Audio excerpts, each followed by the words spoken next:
CPMI do INSS, mais de 1.000 requerimentos são protocolados e você vai ver ainda. Projeto contra a adultização de menores deve ser votado hoje, sem alterações no Senado.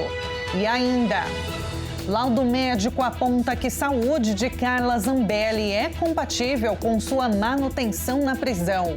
Essas e outras notícias você confere agora no Redação Hit. Olá, muito bom dia para você. Agora é 11h30 pelo horário de Brasília. Uma ótima quarta-feira para você que decidiu ficar bem acompanhado nesta primeira edição do Redação Hit. A partir de agora você fica muito bem informado com notícias do Brasil e do mundo. E olha, a CPMI do INSS começou em ritmo acelerado e já na primeira sessão, os membros aprovaram a convocação de 10 ex-presidentes do INSS. A lista reúne indicados dos governos Dilma, Temer, Bolsonaro e Lula.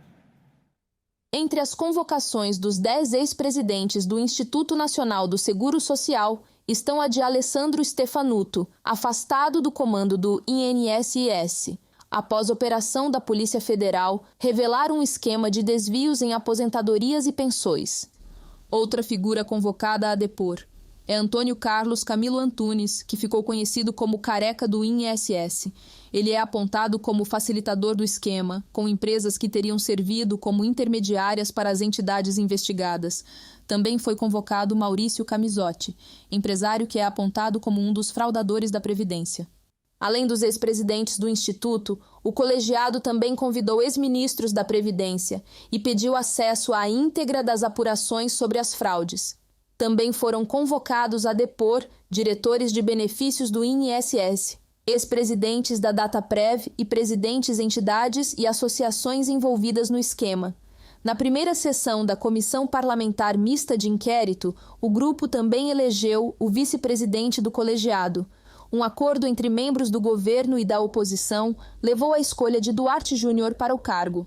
A CPI mista ainda aprovou o plano de trabalho apresentado pelo relator Alfredo Gaspar, que traça os rumos a seguir na investigação. Os trabalhos também vão se basear em informações ou documentos a diversos órgãos, como a Polícia Federal e o Supremo Tribunal Federal. Instalada na semana passada, a CPI investiga descontos mensais não autorizados em benefícios de aposentados e pensionistas do Instituto Nacional do Seguro Social, estimadas pela Polícia Federal e pela Controladoria Geral da União em até 6 bilhões e 300 milhões de reais. O projeto de lei contra a adultização de menores deve ser votado hoje, sem alterações no Senado. A expectativa é que, na análise, o texto não deve sofrer divergências. E caso ele seja aprovado, segue para a sanção do presidente Lula.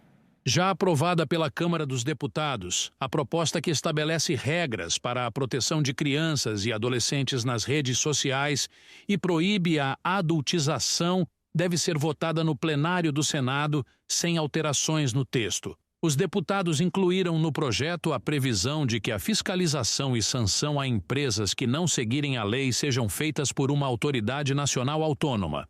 A entidade da administração pública será responsável por zelar, editar regulamentos e procedimentos e fiscalizar cumprimento da nova legislação. A proposta obriga produtos e serviços de tecnologia, como redes sociais, a adotarem mecanismos de prevenção ao uso por crianças e adolescentes, quando o serviço não for voltado a esse público.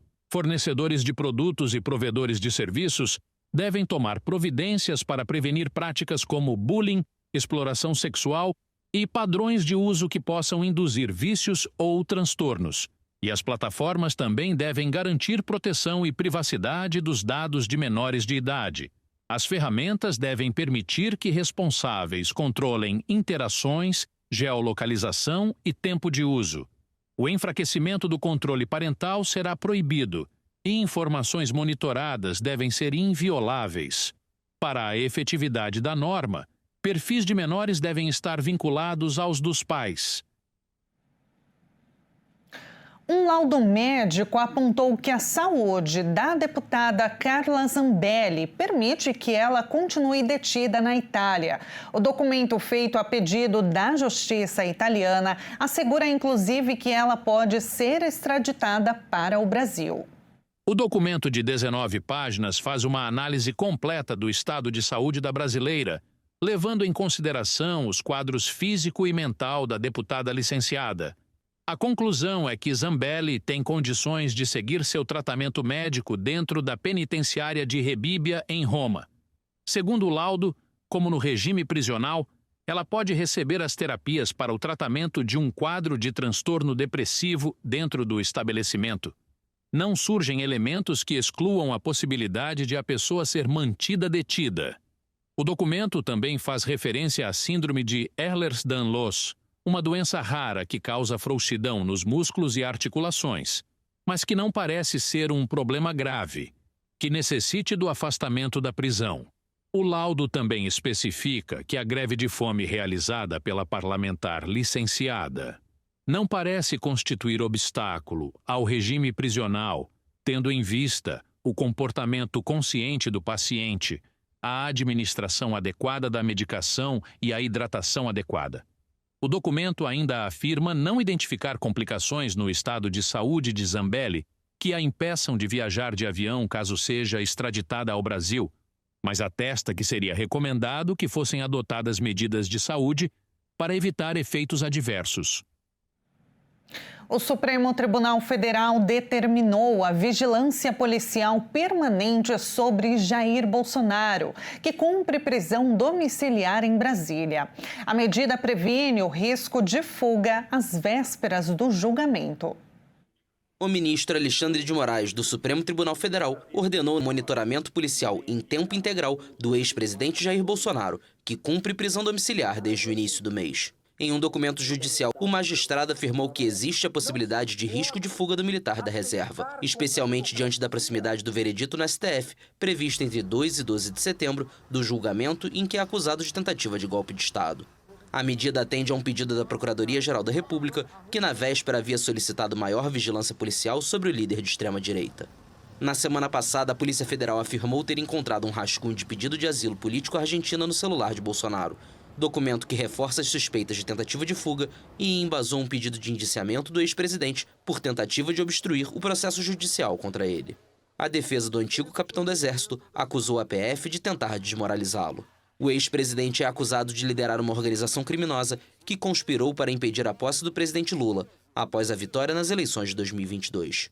Se considerado culpado, Bolsonaro, que se declara inocente e afirma ser vítima de uma perseguição, pode enfrentar até 40 anos de prisão. E agora falando sobre a PEC das prerrogativas, a chamada PEC da blindagem, que limita a possibilidade para a prisão de parlamentares. Uma pesquisa da Genial Quest mostra que 53% dos entrevistados, ou seja, mais da metade, é contra a proposta. 31% foram favoráveis e 16% não souberam ou não responderam. E mesmo diante da falta de apoio de grande parte dos brasileiros, por conta da pesquisa, a Câmara dos Deputados deve votar o projeto hoje. Com a medida, os parlamentares ganham proteção a diversos processos, como o uso de emendas parlamentares. O texto da PEC da blindagem começou a ser discutido em 2021, ainda na gestão do ex-presidente da Câmara, Arthur Lira. A votação da proposta agora faz parte de um acordo costurado por Lira, há 20 dias, para colocar fim à ocupação da mesa diretora da Casa por integrantes da oposição. A PEC blinda os deputados em um momento em que o Supremo Tribunal Federal conduz diversos processos sobre o uso de emendas parlamentares. O ministro Flávio Dino determinou que a Polícia Federal abra inquéritos para apurar 964 planos de trabalho de emendas que não foram cadastrados corretamente no sistema oficial do governo. Segundo nota técnica do Tribunal de Contas da União, o valor total desses repasses chega a mais de 694 milhões de reais. Os inquéritos que tratam de suspeitas de desvio de emendas parlamentares envolvem cerca de 80 parlamentares e ex-parlamentares que estão sob investigação. A última versão do texto prevê que deputados e senadores não podem ser afastados do mandato por decisão judicial.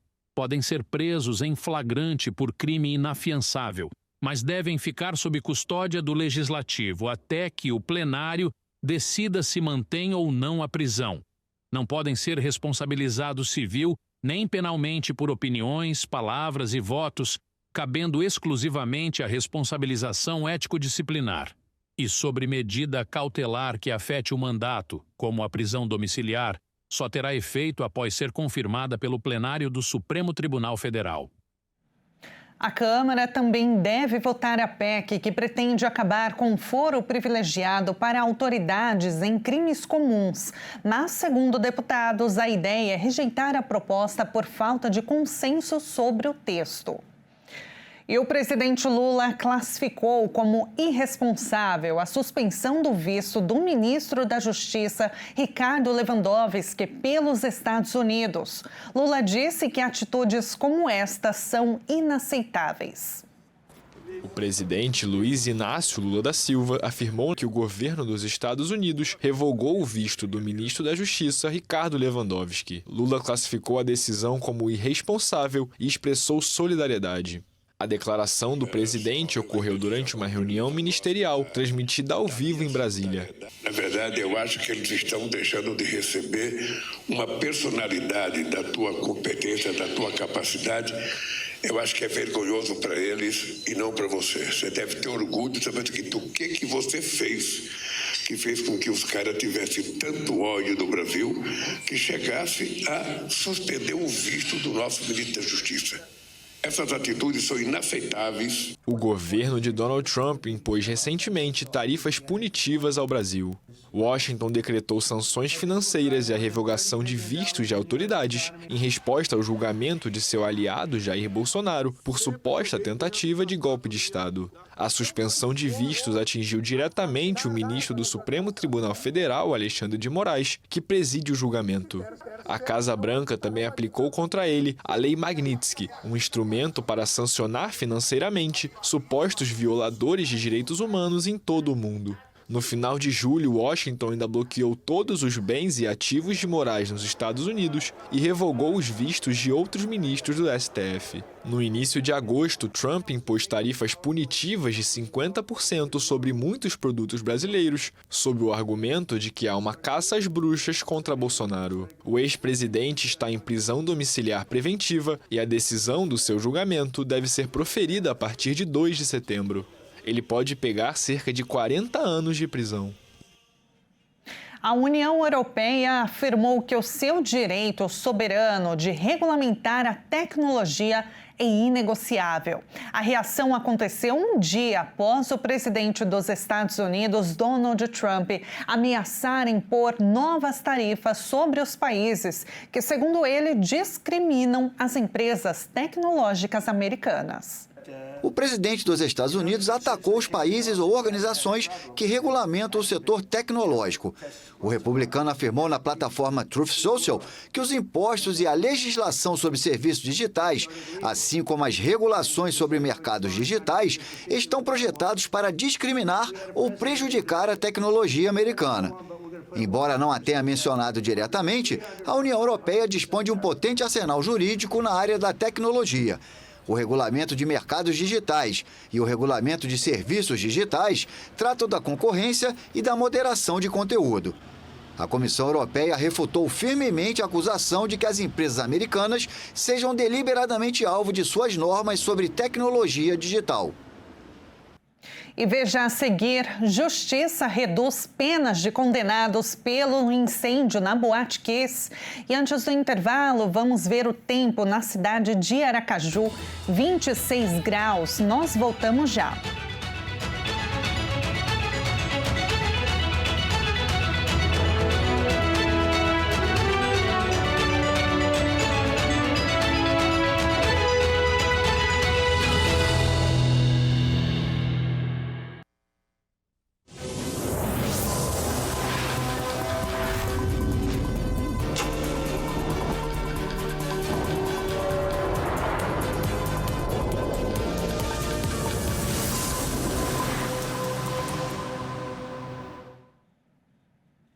O Redação Hit está de volta para você não perder a hora, agora 11 horas e 47 minutos pelo horário de Brasília.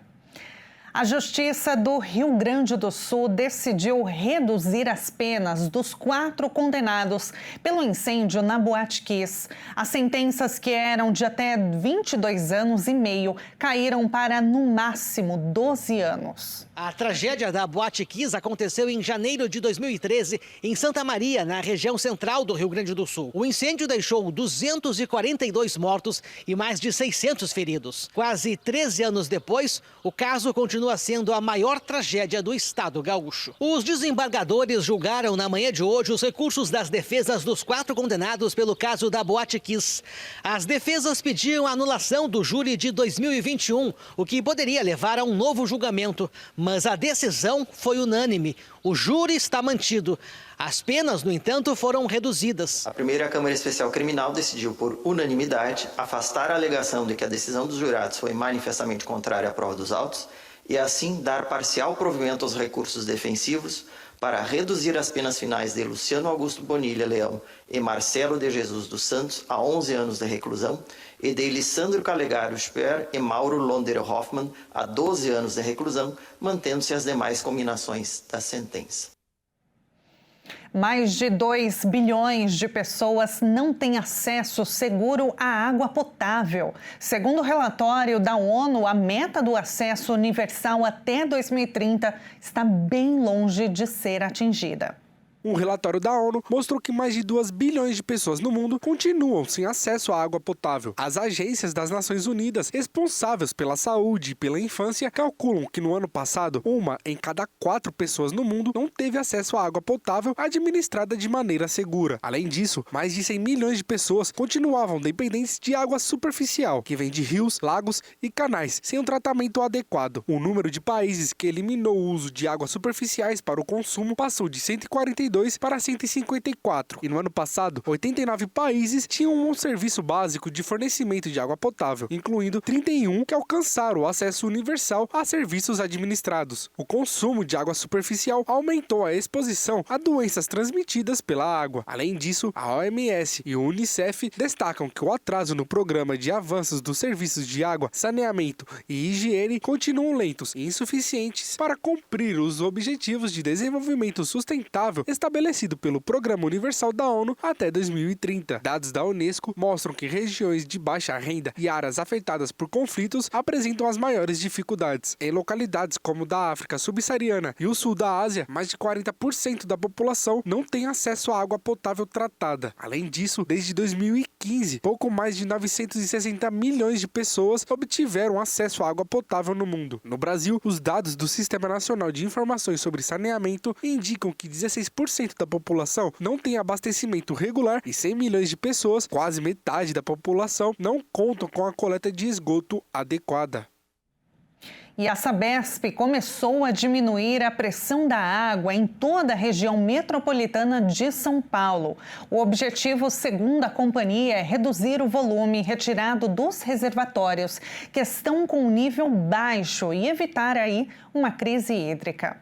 A Companhia de Saneamento Básico do Estado de São Paulo, a Sabesp, passará a reduzir a pressão da água durante a madrugada na região metropolitana do estado pelo período de 8 horas. O governo de São Paulo falou que a medida é necessária para conter a escassez hídrica, que atingiram seu menor nível desde a crise de 2014 e 2015, quando os reservatórios não atingiram 10% de sua capacidade. Atualmente, os níveis dos reservatórios atingiram 38,2% de sua capacidade. No comparativo do mesmo período do ano passado, os níveis estavam em quase 57%. A situação atual ainda é considerada em estado de atenção, mas caso esse percentual caia para índices de 30% a 20%, já passará a ser considerada crítica. O último estado é o de emergência, que é acionado quando os reservatórios ficam abaixo de 20%. Um dos motivos para os níveis ficarem tão abaixo nos últimos anos é a sequência de anos com chuvas abaixo da média. Ainda não há um prazo para terminar a diminuição da pressão, mas a expectativa é que seja quando as chuvas chegarem e os níveis das represas voltarem a subir, o que pode acontecer a partir do fim de setembro com o início da primavera. Após a crise hídrica de 2014 e 2015, a companhia realizou obras para interligar as represas da região metropolitana, caso seja necessário. Outros mananciais poderão auxiliar nos níveis dos reservatórios da região. A Sabesp afirmou que quem possui caixa d'água na residência não deve sentir a diminuição da pressão. No entanto, os moradores das regiões mais elevadas, onde já é difícil o abastecimento, devem enfrentar falta de água. Além disso, a companhia está preparando uma ação para conscientizar os moradores quanto ao consumo de água e para avisar os clientes dos horários da diminuição da pressão. A Sabesp informou que a divulgação será feita pelos diversos canais e ferramentas de comunicação da empresa, com foco em e-mails e mensagens. Em um evento que acontece no Palácio do Planalto, o governo federal assina o decreto que regulamenta a TV 3.0, a nova geração da tecnologia de televisão aberta e gratuita brasileira. O Conselho Deliberativo do Fórum do Sistema Brasileiro de Televisão Digital é a entidade responsável pela nova geração tecnológica da TV digital.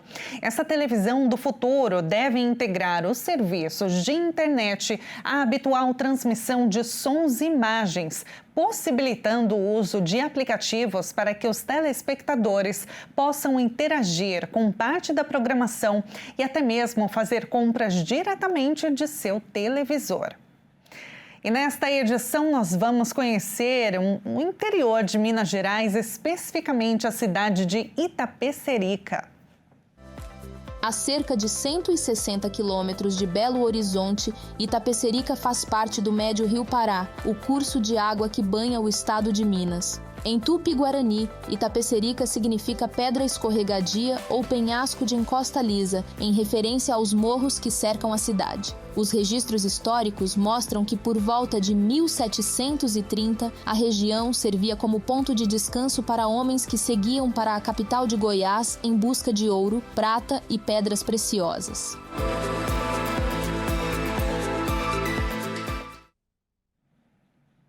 E vamos abrir a nossa câmera ao vivo dessa cidade tão bonita e tão verde, né? Temperaturas agora 26 graus em Itapecerica. E olha, para quem gosta de turismo ecológico, encontra neste município uma variedade de atrativos, viu? Há inúmeras trilhas que percorrem as encostas da cidade, onde é possível ter um contato bem próximo com a natureza. A cidade faz questão de preservar a sua história. Na região central dela, inúmeros casarões coloniais com fachadas são bem cuidadas e muitos imóveis passaram por restaurações recentemente e mantiveram as cores e os traços característicos da arquitetura, que tem uma forte influência barroca. E assim a gente encerra a edição desta quarta-feira. Muito obrigada pela sua companhia, um excelente dia para você. A gente se encontra novamente amanhã às 11h30. Te espero.